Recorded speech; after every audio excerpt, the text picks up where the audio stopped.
Hello, everybody, and welcome to Paranormal Guys Inc. Radio. I'm your host, as usual, Jason Pepper, and tonight we have a great show, barring no major issues, with Blog Talk Radio. My last show and all the hosts' show for that particular night, as a matter of fact, all had massive issues. And I don't know, tonight I'm hoping that everything goes well. I have a great show with a great guest. She's an author of several books, and excited to talk to her. Her name is Marie D. Jones, and we'll bring her aboard very shortly.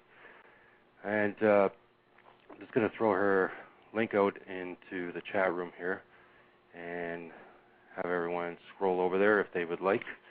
If you're listening, it's paraexplorers.com, and you could take a look at all her books with her co-author and all the other stuff that she's associated with. And I hope everyone had a great day. It's finally hot. Looks like summer is coming. And I'm not sure if, where everyone's at, but you could actually feel the intense heat today. I got sunburned badly, so for me that's a good thing.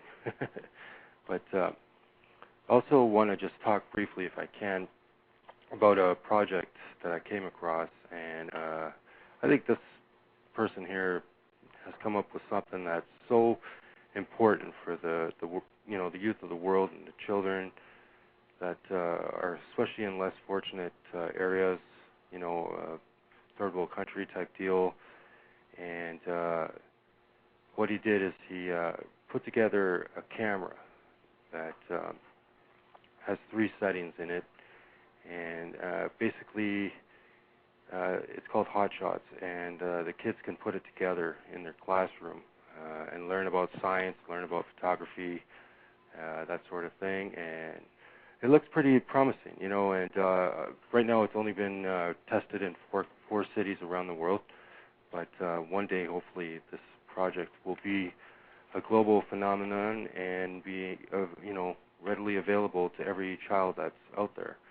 So if you want to take a look at that article, go ahead. The guy's a great person, and as a parent myself, this is something that I would definitely hope to have my children participate in a learning process. Especially nowadays with everything being so high-tech driven anyhow, and I'll put that link in the chat room as well. Take a look at it. Pretty interesting stuff. I want to give a quick shout-out to everybody that's in the chat room again. It looks like there might be some issues, but you never know.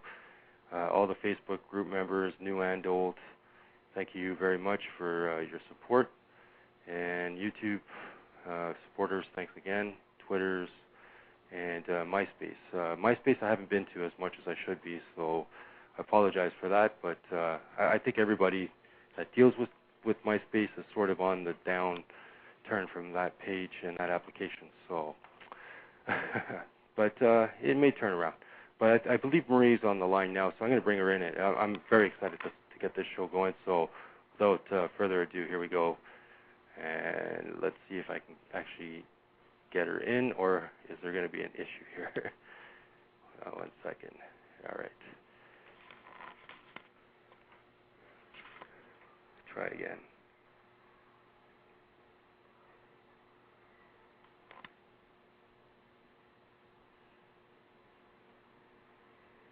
Hello, Marie, is that you?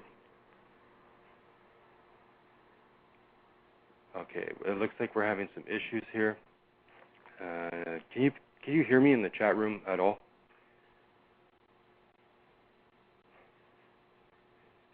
If you can, just let me know, because my switchboard is flickering. Let me try again. Hello, Marie, is that you? You there? Yes. Hi. Boy, oh boy. I think the gremlins have taken total control of the switchboard tonight. Yeah. This is like the 18th time I've done it. I know. I keep seeing your number, and again, it just flickered, so I'm hoping that it doesn't kick us off here. I hear the woman's voice come on. I heard you for a while, and then there it goes. Well, other than these little tech issues, how's your day been so far? It's been good. Crazy, busy. Oh, that's good. It's always good to be busy. You know, yeah, it is. I've been looking so much forward to speaking with you because you basically, you know, you cover such a wide area of the paranormal, and you've had so many experiences of your own. What would have to be your number one topic that you research or have experienced right off the bat, and then we'll go deeper from there. Wow. Well, there's actually two. I mean, I've been doing this forever. I've been involved in paranormal since I was a kid. Yes. Originally focused on UFOs. I was a member of MUFON, Mutual UFO Network, for about 15 years, and I never really got into the ghost angle as much. I partnered with Larry Flaxman, he's with an Arkansas paranormal group, because he's really adept at that kind of stuff. But yes. I really got heavily into the correlations between quantum physics and the paranormal. And that probably took me through the last 5 or 6 years. I wrote a book called PSIence, which really was sort of the definitive book that brought those two subject matters together. But interestingly, as my research has progressed over the last few years, I'm now shifting into noetics and the science of human consciousness and thought and intention, the power of belief, the power of the human mind, perception, all of those things and what they have to do with paranormal phenomena. So I'm still really interested in the scientific angle, the quantum angle, but now I'm moving more into the human brain, the human mind, and what our role is as the observer, as the participator, and as the perceiver of paranormal phenomena. Such a good way to look at it, and I actually had a very similar conversation about this topic with a friend of mine who believes that the Norway spiral was not a mythal, but a terror created by mass consciousness, and that's sort of along the lines of what you just said there. Well, the human mind is probably more paranormal, quote-unquote, than any ghost or cryptid or UFO, and we really ignore the human element here in favor of, running around with our various pieces of equipment looking for entities and spirits, and I don't disparage that, but, excuse me, there's been so much focus on people chasing after the effects and not focusing enough on the causes of what these, where do these things come from? What are they? How do they manifest from their level of reality into ours? How are we perceiving them? What is the mechanism by which they manifest? Why are they so elusive? Why are they so erratic and inconsistent? So we need to focus a little more on the causes, which is what I do, because as a writer, I kind of get to stand on the outside perimeter, and I'm always on the outside looking in, which is a really good place to be because I get to see the bigger picture, and I get to make a lot of connections that maybe people who are really focused on one very specific goal in paranormal don't necessarily see. Well, here's a hypothetical question. Could this be responsible for, there's several, well-known documented paranormal phenomena, such as crop circles for one, and even ball lightning or, spherical orbs, not the ones that are associated with ghost photos, but, that sort of roundish white ball that people often videotape. Could that be raw consciousness? Well, I come from a scientific background. My father's a geophysicist. I grew up on hard science, and my first and foremost approach is always to, to look at nature and look at science and what we know, and also try to embrace what we don't yet know for explanations before we even begin to focus on anything beyond that. And so something like ball lightning is quite simply a scientific phenomenon. But we do get into some really unusual things where we can say that there's more going on than meets the eye. And you want to talk about mass consciousness. I have a book coming out in, 3 weeks called The Déjà Vu Enigma. And the whole book focuses on the power of the human mind.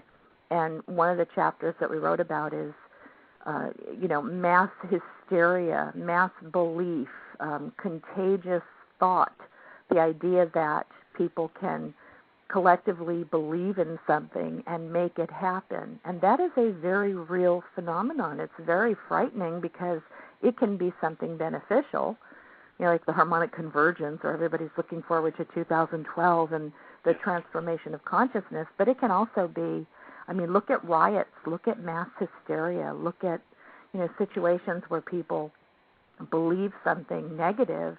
The witch hunts is a perfect example.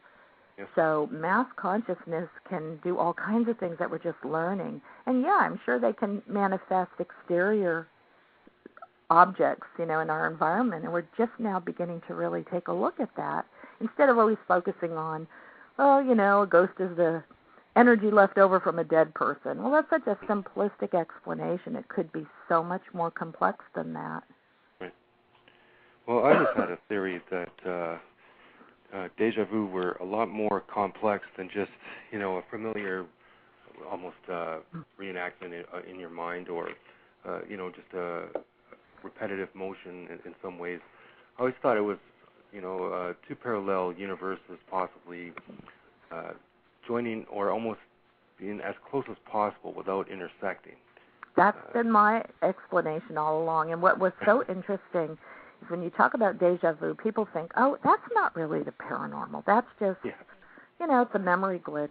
Interestingly, déjà vu is the most prevalent paranormal. Excuse me, I've got these allergies going.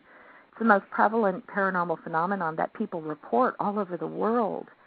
And it's also one of the most widely studied in scientific settings, in universities and laboratories. There's so much hard research going on, and they still don't know what it is. There's all these theories. It's a memory glitch. It's a sideways memory, like a flash. We've got this show called Flash Forward, but déjà vu could be a flash sideways, and it's the temporal lobe being triggered. It's this, that, and the other thing, and nobody can really find out for sure. They can trigger déjà vu in you in a laboratory setting by stimulating your temporal frontal lobe, but they still can't tell you why it's happening or why it happens naturally. So it's a really fascinating subject matter that my publisher actually approached Larry and I with this. We weren't thinking of writing about this at all. And we were like, déjà vu? You got to be kidding. How can we write a whole book about déjà vu? And what we realized is this isn't really a book about just that. It's about all the stuff that the mind can do that we still don't understand. It's incredible, too, when you actually, sit there and analyze the déjà vu experience that you've just had. It almost, I hate to use this term because it's almost overused, but it overwhelms you. And it feels like you're in that matrix for a moment and your whole world is wobbly. It's absolutely bizarre. That's a good way to put it, that you are in the matrix, and Larry and I have talked about that we've referred to it as the grid. It's like the grid of all these different intersecting realities. And for just a very few seconds that it takes you to have a déjà vu experience, you're kind of getting a peek into another level of the grid or another part of the matrix. Yes. And if you really try to stop and think about what might be happening, it's almost like trying to contemplate infinity. It just starts to hurt your head after a while. Yeah, that's so true. And I wonder, have you ever looked into, I've never had a near-death experience myself, but is there a correlation between the two in any way, or is that just two separate phenomena completely? Well, they are separate. They have their own separate identification marks or characteristics, but they're similar in the fact that they both involve, very specific parts of the human brain that are being stimulated or activated. I've never had a near-death experience, but I know quite a few people who have. And it's interesting because they are all very similar. I mean, they have some little characteristics that are personal, but in general, they're all the same. They follow a same pattern. And similar parts of the brain seem to be involved. And again, we may be looking at someone who almost dies and, in those few moments gets to see another part of the matrix or gets to see another level of the grid, just like they might be doing in a déjà vu experience. So that's what links the two. And how about astral traveling? Because it's very similar in the ways of being able to bend the temporal laws that seem to be non-existent.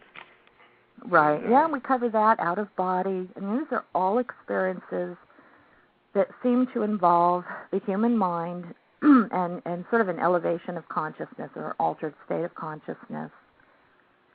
And we cover all of them because they are all related in the sense that you're involving a certain part of the brain. You're involving a certain part of memory as well, which can allow you to do that sort of time travel. But it's not fully understood what triggers it.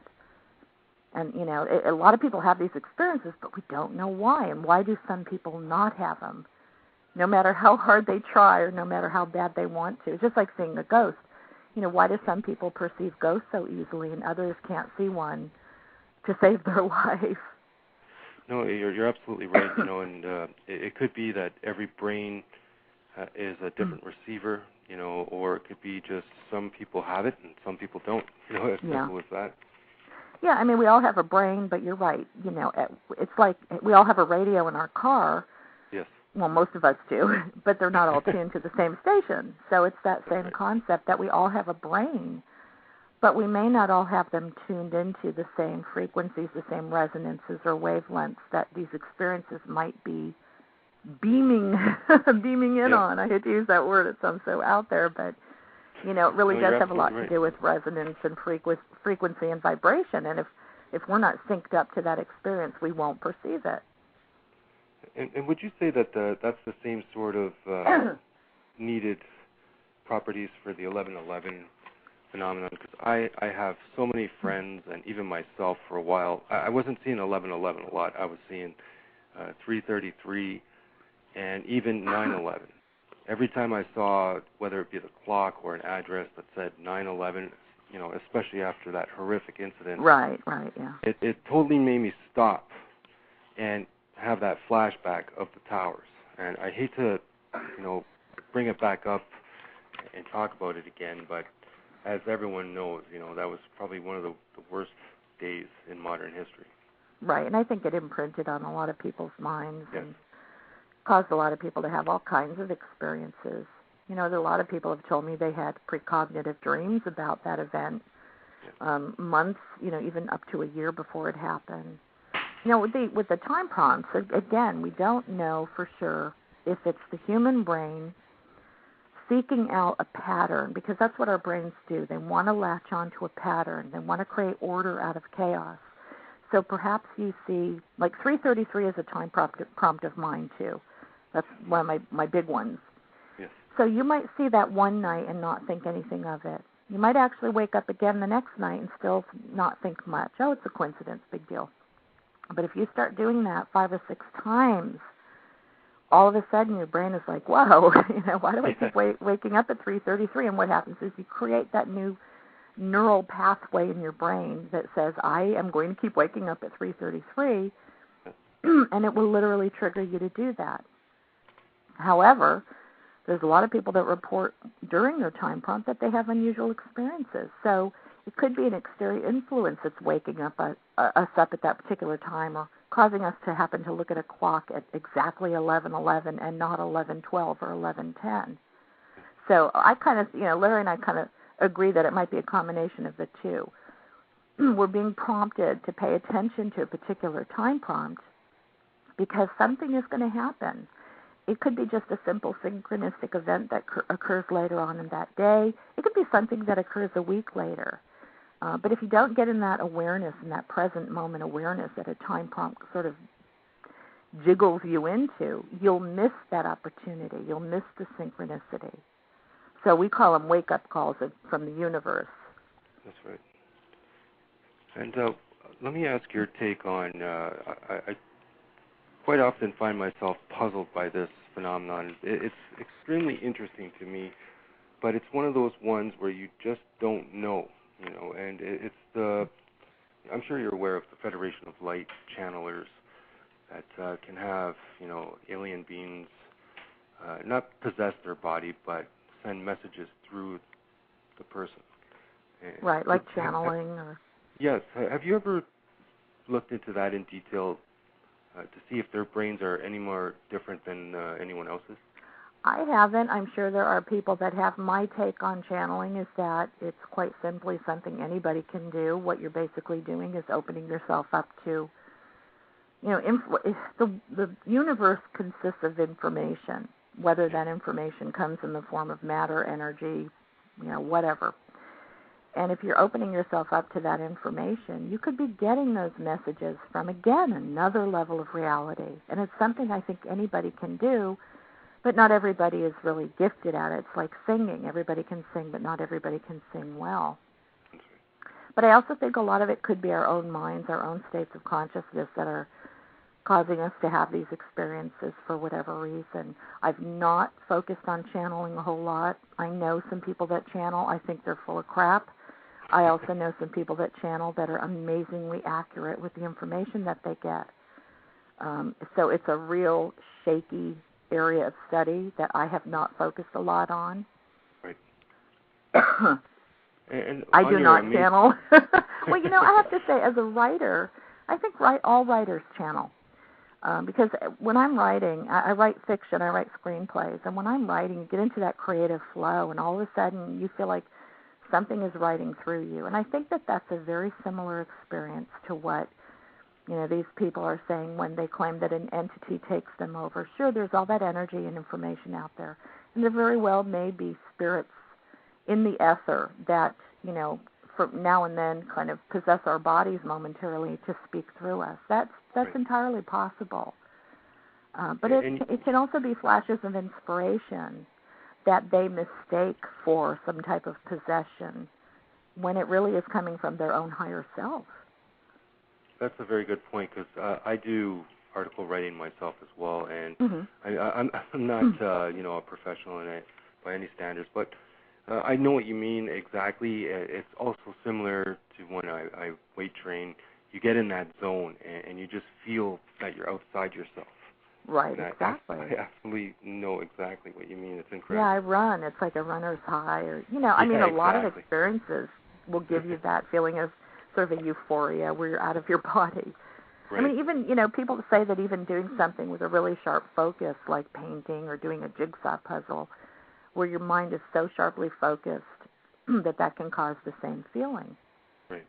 Time sort of stops, Exactly, yeah. No, you're absolutely right. And there was a great X-Files episode. I don't know the title of it, but it had a pendulum swinging. And every time Scully would pay attention, her whole entire temporal rift or placement around herself just completely slowed down.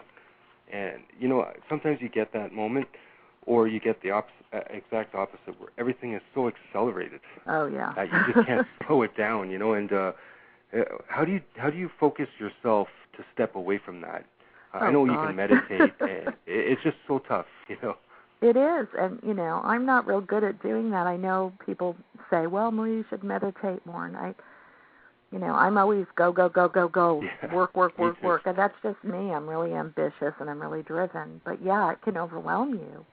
You turn around and you realize how much time has gone by, and you want to kind of slow down every now and then, and I think it's really important to. And I also think that time prompts, the 11:11s, those are ways to kind of get us to stop and go, whoa. Noticing something that's happening right now in the present moment is a good way to slow down and stop thinking about the future or worrying about the past and just get you into that present moment. Because the present moment is timeless. It's eternal. It's only when you're focusing on the past or future that you notice the passing of time. And we also are very much the type of animal that needs to have symbolic representations of certain things all around us. And on your website, you have a numerous amount of Freemason and, pentagrams and Illuminati symbolism, Egyptian. Is that something that it must be encoded, but, why do some of these symbols instill such fear or even curiosity in humanity? Well, I'm not sure. For me, it's not fear as much as mystery and awe and wonder. The symbols speak to our subconscious. We don't understand what a symbol is trying to tell us on a conscious level. It's like crop circles. We don't know what does that mean. We don't know what that shape means, but I think subconsciously we do. We understand. It's like a different language is being spoken. But it's not meant for us to understand on an intellectual level. It's meant for us to understand on an intuitive level. So when we were putting the website together, we wanted to cover, as many of those amazing symbols as we could find and just what some of them, the emotion or the feeling or the intuition that they evoke in you when you look at them is amazing. And I mean, we've been using symbols far longer than any other form of language, if you think about it. So true. It's so true, especially some of the most well-known ones, the hieroglyphs, and they're still there today. Thousands. It's incredible. But let me ask you too, because you also focused on the Trinity, and there are some people that hold the Trinity and even the number 3 so dear to themselves. Why would you think that would be? Well, for me, the reason why we decided to write the Trinity Secret, which is what we're working on now, yes. Years and years ago, I studied for a ministerial license, and I got my license. Well, I had to write a thesis. I had to write like a 50,000-word thesis, and I decided to write it on Trinity symbolism because at the time, I was reading all these different religious books and books on mythology and science and quantum physics and this, that, and the other thing, origin stories, and I kept finding this triad, this triune nature of reality and the number 3, and this has 3 parts. And I grew up a Roman Catholic. I'm not a Catholic now. I'm not a Christian today, but I grew up a Roman Catholic, so I understood what the original Roman Catholic Holy Trinity was, and what that symbolized and what it meant. But I never bought into the belief that it was a way to describe God as 3 different persons or 3 different entities. I always felt like, no, I don't think that's what it is. There's something else to this. And the more research that we did, the more we realized this is about a process. The number 3 represents a process by which you take something that is unmanifest and you make it physical, you make it manifest. Everybody's into the law of attraction nowadays. And this is really what the law of attraction is based on. It's a 3-step process. You have the Father or God, which is everything. All of the unmanifest. In quantum physics, people might refer to it as the 0-point field or, whatever. It's just this field of information that has not been made manifest.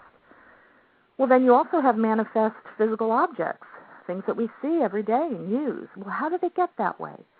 And there's an activating agent. There is an activation that must occur to get something out of the unmanifest all into our manifest physical reality. And that would be considered the Holy Spirit, the activating agent. So we go through this whole study of this process and how it shows up in every religion, even the ones that originally denied the existence of a Trinitarian concept. You see it in mythology. You see it in psychology. You see it in the human brain. It's different levels of consciousness.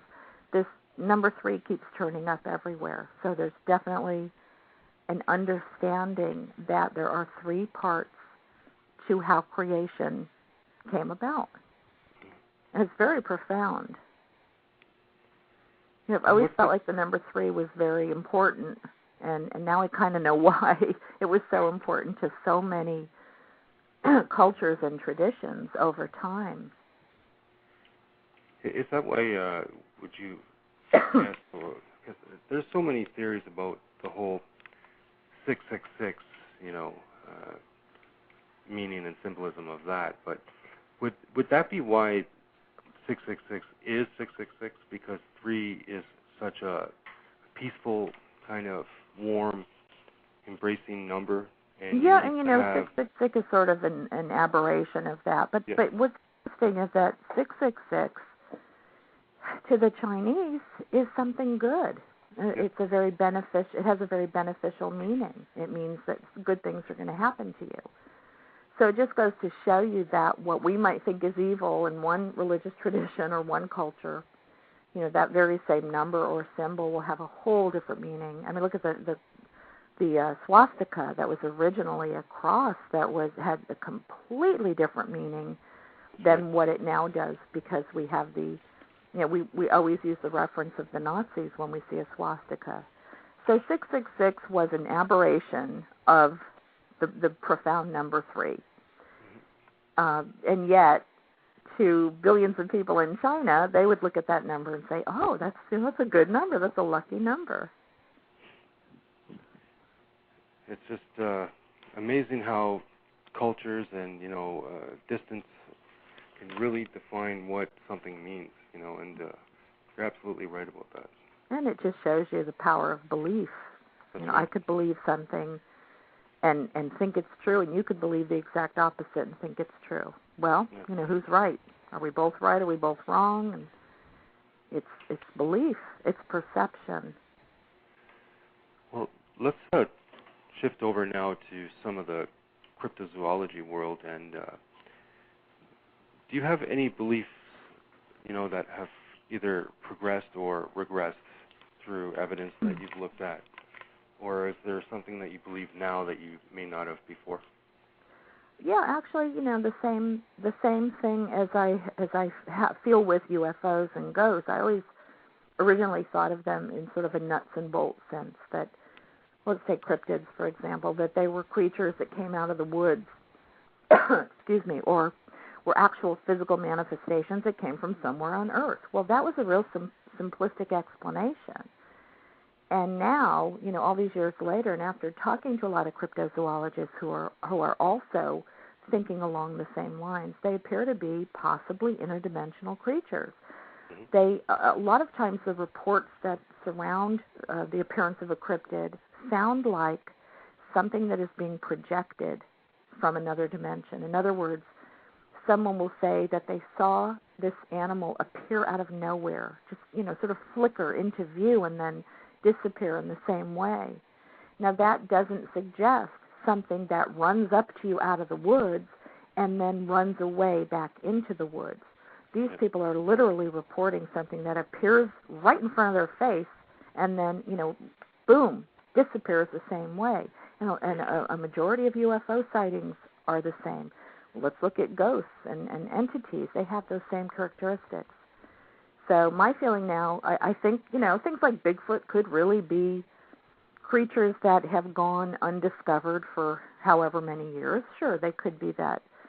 But I lean more towards the interdimensional explanation, that we're getting glimpses of creatures that are quite normal in their level of reality. And yet when they show up here for a few seconds or a few minutes, we, of course, look at them as being completely abnormal and paranormal, supernatural, whatever you want to call it. That's very interesting. And I always thought of that as well, the interdimensional, rather than just something always being there, because, as you know, not so much lately, but years past, the Bermuda Triangle was such a hot topic. And I started thinking, well, what if it's not in one specific location all the time? What if there's just like a jet stream, how it keeps changing direction? A portal of some sort can open up anywhere at any time, and through it, one of those creatures, whatever the case may be, could come through it at that specific moment as well. Exactly. And I remember hearing a theory that it was an Earth-based wormhole. Yes. And that not only was stuff going into it and disappearing, but quite possibly stuff could have been coming out of it and appearing here, and we look at that as maybe UFOs or alien craft or strange sea creatures, whatever. But I believe Michio Kaku, who's a theoretical physicist, actually talked about that on, I think it was the Sci-Fi Channel. There was a show about the Bermuda Triangle, and he talked about the concept. I mean, he wasn't saying that he truly believed that or that this was a fact, but that it could be a wormhole leading to a parallel universe. And again, not only do things go in, ships and boats and planes, but things might also be coming out of it. And what do you believe in regards to, the good versus evil, heaven versus hell? Is that another thing that the human mind created? That's religion. Yeah, I mean, that's belief. Mm-hmm. If you look at any event, it's completely neutral until you apply meaning to it. Right. And I mean, you could even say someone very close to you dies. Well, It's going to cause you a lot of pain. It's a very tragic event, but only because you apply meaning to that. If you knew that there was a bigger picture, that death was not the end, but maybe even that person was free to now go on to this amazing existence on the next level, your perception of that event would completely change. You would not be sad for them. You would be happy. So when we talk about good versus evil and, all of those kinds of judgment things, I mean, that's religion, that's belief. Reality is neutral until we apply a judgment or a meaning to it. And it just shows you how much of our reality is based on belief and perception. What if we could strip all that away and get down to the very core of reality? We might be amazed to find out that there's this, big picture that would just blow our minds. But here we are judging and refusing to believe in this and accepting that. We don't perceive this, but we perceive that. Is that why there's been a suppression of free thinking in some ways all throughout the ages? Because they got pretty close to it, in ancient Greece and Rome and Egypt. They had a lot of time to really see beyond their own world, especially for those eras. And then throughout the Dark Ages and even till now, if you ask, I'm sure out of 100 people, any of the information that we just spoke of up to this point, what their belief systems are, a lot of people still don't want anything to do with it. Right. Yeah, it's fear, it's conformity, it's the power and influence of religion and authority figures, excuse me, and it's also wanting to keep the status quo. If you have free-thinking people, you cannot have authority figures. That's right. You can't have a government. You can't have religious leaders. So there has been a very constant and consistent effort to suppress free thought and suppress knowledge, to keep everything in the status quo, to keep people conforming, to keep them stupid. I mean, I hate to say it, but we are stupid. We've been dumbed down. There are those of us that are trying to think beyond the box, but look at how hard it is even for us. I have people calling me a nut job all the time. I've had death threats from, right-wing religious fundamentalists. It's not an easy thing to do because you're going to be branded a pariah. You're going to be looked at as being odd. But it might be getting better just because the paranormal is getting more into the mainstream. That's right. But I still think it's tough. I mean, we're battling religious tradition that goes back a long ways. And it's so locked into the power, government power and military power. They all work together.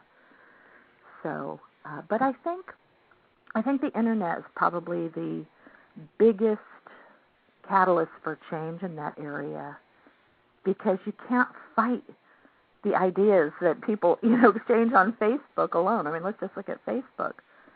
When people are communicating ideas like that, you can't stop it all unless you shut down the internet. That's right. And that's not going to happen, because if it does, people will riot. They'll go crazy. Oh, I know. You're right. It's absolutely a part of us now. You can't take it back now. No, and you know what? Sometimes it drives me nuts, because it's like, God, this internet is such a waste of time. Here I am, I could be doing all these other things. But then I realize how beneficial it is. And it's a great way to get on there and talk to people and learn about things you never would have known about before. That's right. It's if you totally use it as globalized us. That's right. I mean, you could be speaking with somebody in Australia, and it's just like you're right next to them. And if you use it as a tool, it's absolutely beneficial. But there are people that cannot step away from it. I know. That's when it becomes a problem. Yeah. Well, yeah, we're all, we all have our addictions, I guess, and that's one of them. Our vices. Absolutely. And, well, that's another great point, too, with the information age. Do you feel that will also elevate the human brain? Because I know when you're in front of these energy frequencies constantly, it has to be doing something on the molecular level, Oh, absolutely. There's talk of cell phones causing brain cancer, but there must be a beneficial part of this as well. I don't know. I mean, I think probably in about 30 or 40 years, you're going to hear, medical reports and research coming out saying, yes, absolutely, all that computer time fried your brain. But, it's a trade-off. I mean, are you getting enough out of it? And there are ways to avoid it. Don't sit right on top of your monitor. Don't use it 24 hours a day. I don't use my cell phone at all if I can help it. There's things that you can do, but they are such beneficial things. They've allowed us to expand our lives and made our lives easier. One problem I have with it, though, is that I'm wondering if there's a negative side to too much information. When you're exposed to too many ideas and too much information, oftentimes you can't quite hear your own voice. You can't quite hear your own ideas. You're bombarded by everybody else's. So there's some downsides to it, too. You are absolutely right, and I put it into this kind of analogy. If you blindfold yourself and you go into a major shopping mall during the holiday season that you've never been to before, try finding yourself around that mall. You will be lost within a second. Oh, you're going to be injured, too. Yeah, exactly. Down and out and lost. People walking over you or, trampling over you if there's a big sale on. True. But, yeah, that's a good analogy. It really is. It's too much. Where do you see the paranormal going? Because it is quite mainstream, as you said, but the rebound and repercussion of that is also a dark period with everything that goes up. It's not been good. No, and you're right. Yeah, I'm allowed to say these things because I'm, I'm a writer. I'm not right in the middle, but it's a mess. I mean, it is the paranormal community is a mess. There are too many people jockeying to be stars. The egos, the drama, the BS. But beyond that, because you'll find that in anything. You'll find that in politics. You'll find that in your office where you work. But for me, the biggest problem is that you have got thousands of groups out there going out every weekend to investigations with the same equipment, the same mindset, doing the same experiments, looking for the same data, and it's like frickin' hamsters on that hamster wheel. Nobody is coming out with anything new. Nobody is breaking out of the box because it's like the definition of insanity. Everybody's doing the same thing over and over again, but expecting different, new results, different results. Right. And I cannot tell you how disheartening it is to go on Twitter and Facebook and hear the same dialogue over and over again. We're going on this place to investigate, a place, 18 million other groups have already gone. Well, okay, fine. Everybody's doing this every weekend all over the world. Where are the theories? Where are the good ideas? Where's the brainstorming to try to figure out the causes of the things that everybody's trying to hunt down with their equipment? And I'd like to say that I see that improving, but I think we're still sort of riding off of what the TV shows have done, which is generalize paranormal research to the point that anybody thinks they can do it. I guess on the not other everybody. side of that. I'm sorry? On the other side of that, though, that the one benefit of amateur groups and even professional groups doing these investigations is the connection of the human spirit together. Oh, absolutely. And you know what? incredible. One of those little amateur groups is going to find something amazing. But here's the problem. I've asked a lot of groups, okay, every weekend you guys go out and investigate. When do you sit down and theorize about what you found? Mm-hmm. And I'll be darned if, they all say, never. Right. And, luckily I found some groups that actually do that. They'll have brainstorming meetings. Or they'll take one, instead of investigating one Saturday night a month, they'll sit down and talk about theories that might explain some of the data that they gathered in the past month or so. And that's really cool. So, no, I don't disparage all these groups. I just get really annoyed with the fact that they all seem to be on that hamster wheel. Yes. And, the brain is the best paranormal piece of equipment that you take on an investigation with you. I agree. And yet when we come back from those investigations, it's like we completely forget the brain. We're so focused on the EVP and the video and the FLIR images and whatnot. So I just really would love to see the entire community move a little more into the direction of finding the causes. We have so much data, You're absolutely right. For example, you look at the ancient storytelling techniques of the Native Americans, and the heritage passed on from generation to generation. It was all from the mind, and right. the person receiving that story would embrace that story within the mind as well. And right. I see what you mean. You can't always rely on technology. Sometimes a little at thought. At some point you've got to take the data that you've gathered and try to figure out what it means. Yeah. Instead of continuing to go out and get more EVP. I mean, that's wonderful to have 8 zillion Class A EVP, but tell me tell me where that's coming from. Tell me for sure that it's an entity and not your own thought projecting onto the recorder. Come on, give me some good theories here. Right. There has to be a balance. You can't have just one without the other, and I think that, to me, is the most disappointing thing that I see. But the good thing is, it sure as heck has gotten into the mainstream and gotten a lot of people interested. That's right. And like you said, there's groups out there that may, a month from now come up with some amazing idea that one day we might all embrace as fact. Well, I just spoke with Stephen Bassett not too long ago, and he's one for full disclosure. Do you feel that UFOs, because I know we've touched briefly that they may be interdimensional, but do you feel that they're also maybe man-made objects or earthbound objects? Oh, absolutely. Like hollow earth and even military? Oh, absolutely. I think, UFOs are really fun. I loved being in MUFON for that very reason, because we knew we were dealing with more than one type or category of phenomenon. We were dealing with the nuts and bolts craft that, our own military was testing, and we might have also been dealing with nuts and bolts craft from other parts of our universe. But we also thought we might be dealing with interdimensional projections from other universes. And Jacques Vallée, he championed this idea of interdimensionality when it came to UFOs. And so it wasn't a new idea. It had been around for a while. But that's what was so interesting, is that there were so many different kinds of things that it could be, and that they all probably were true on some level. Now, for full disclosure, I don't believe that's possible for that very reason. I think we can disclose only what the government knows, and I will tell you right now, they may not know as much as we think they do.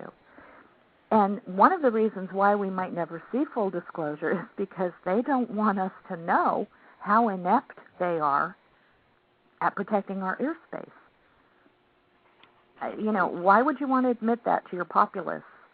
Well, yeah, we've got craft coming in from, planet Gorgon out in this other universe. We have no idea how to stop them, if they're good or evil, what they want from us. Yep. I don't think you want to admit that. But it could also be that they don't know much more than we do. That's right. I love a good conspiracy, don't get me wrong. No, and I do agree that there's always secrets. There are always cover-ups, but sometimes it may not be for the reasons that we think. What about the theory that there's a major cover-up on the reality of life on Saturn's moons, even Mars and some of Jupiter's moons as well? Are we being kept in the dark? I don't think so in those respects, because the life that they're talking about is, it's microbial. It's microscopic life. It's nothing. If anything, it's like our viruses and bacteria here on Earth. We still don't understand half of what's here on Earth. I think they would only keep it from us if there were if there was life that was very similar to us and it had sinister intentions, then I could see them keeping it. But I don't think they're keeping something that, it's already coming out in the news. I mean, science magazines and journals have been talking about this for a while. So I don't think it's being kept from us at all. What about the structures on Mars? Do you believe that they're artificial, or are they, naturally occurring? I've never, again, it's not a subject that I've studied a lot. Right. But the pictures that I've seen, I've never seen anything clear enough to look like a structure. Now, I know that there are people that I admire quite a bit who really believe there are, and I have to defer to them and their research because I have not done a lot of it. I'm not the kind of person that will say, this is right, this is wrong, if I haven't myself done the research. All I know is the pictures that I've seen. It looks like, it looks like we're interpreting, we're perceiving a natural structure as being man-made, or, we're giving more meaning to something than maybe we should. But again, I am not by any means an expert on that subject. And I don't know if you've ever looked into this topic, but it has peaked in popularity and observation in the last 5 years especially, the whole chemtrail conspiracy. This is a good one. Yeah. I am a firm believer in chemtrails. Same. I will tell you that on 2 occasions, my son and I, in the house that we used to live in, and we live in Southern California, there were 2 occasions where we went outside in the backyard, and there were, the crisscross trails overhead. Yes. And we, as well as half of our neighborhood, got sick later that day. That happened twice. But here's the thing. We live in an area where there's a lot of med flies, where there's, a lot of West Nile virus, there's pesticide spraying going on. I don't really know for sure that I believe those chemtrails were meant to hurt humans or to hurt something else, but they were inadvertently hurting humans. Now, either way, they're not good, but, I can't say for sure what they were meant to do, except that we got really sick, and so did a lot of other people. But that's something that I read a lot about. I'm really fascinated. It could be a great way to test various agents on the populace, under the guise of, we're spraying to eradicate, a mosquito in your neighborhood. That's right. And see how many people get sick. That's a really sinister perception, but hey, it could be going on. Oh, I know, and I mentioned this one time before in the past show. I remember a story my mom told me. She was from British Columbia, Canada, and back in the 50s, they would go with water tanker trucks, spraying DDT into the streets, and the kids would run behind the trucks being sprayed by this, and not knowing what was going on. But I'm sure the people spraying it knew what was going on. Maybe not the driver, but the company, that's for sure.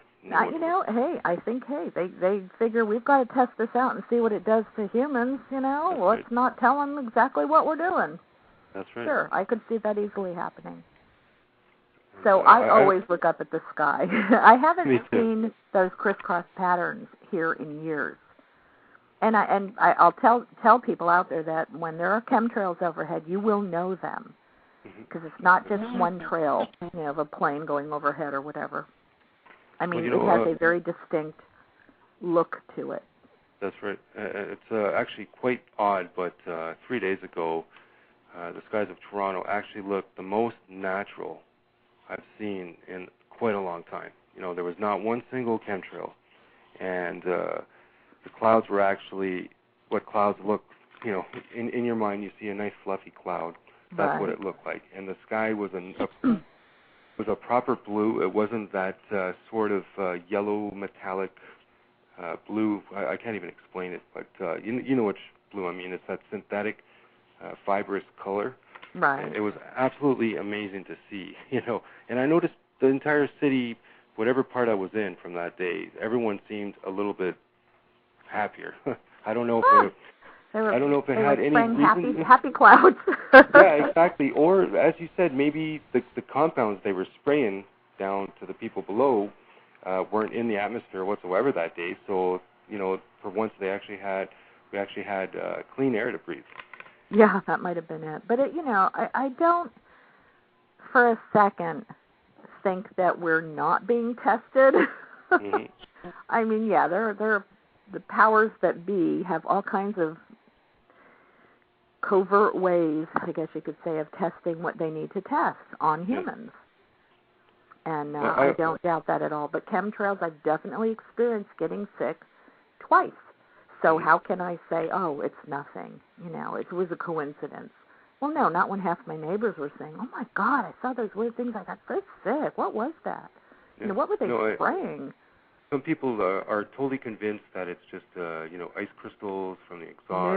No. And absolutely not. And I also located a company in the U.S. that admits to rigging airplanes for weather modification. So it's not that top secret what's going on. What's inside of them, yes, is. But right.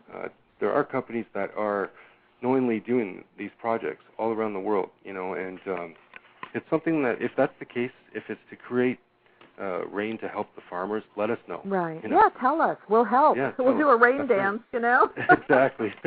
Yeah, but I do, weather modification I can see being a big thing right now, especially. Mm-hmm.